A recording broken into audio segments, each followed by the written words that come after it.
গরমের দুপুরে যদি এরকম পাতলা মাছের ঝোল থাকে, তাও আবার সজনের ডাঁটা আর আম দিয়ে, তাহলে শান্তি করে দুটো ভাত খাওয়া যায়। তার জন্য প্রথমেই লবণ হলুদ মাখিয়ে রেখেছিলাম মাছে।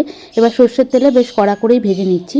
মাছ ভাজার সময় সামান্য তেলের মধ্যে লবণ দিয়ে দিয়েছিলাম। এবার মাছ ভাজার তেলেই দিয়ে দিলাম হাফ চামচ কালো জিরে। তারপর কেটে রাখা আলুগুলো দিয়ে মিডিয়াম আঁচে 2 থেকে 3 মিনিট ভাজার পর একটা বড় সাইজের টমেটো বাটা দিয়ে দিলাম। টমেটো বাটা দিয়ে বেশ খানিকক্ষণ মতো কষিয়ে সজনের ডাঁটা দিয়ে আরও 2 থেকে 3 মিনিট মতো মশলার সঙ্গে কষিয়ে নিলাম। এবার এক এক করে সব মশলা দেবো। দিয়ে দিচ্ছি ছোটো চামচের 1 চামচ ধনে গুঁড়ো, স্বাদ অনুযায়ী লঙ্কার গুঁড়ো, 1 চামচ আদা বাটা, 1 চামচ হলুদ গুঁড়ো, স্বাদ অনুযায়ী লবণ দিয়ে বেশ খানিকক্ষণ মতো কষিয়ে এবার সামান্য পরিমাণ জল দিয়ে দিলাম, যাতে মশলাটা ভালো করে কষানো হয়ে যায়। মশলা কষানো হয়ে গেছে, এবার পরিমাণ অনুযায়ী জল দিয়ে দিচ্ছি। আগে বলেছি যে পাতলা ঝোল করব, তাই সবজিগুলোও সিদ্ধ হতে হবে।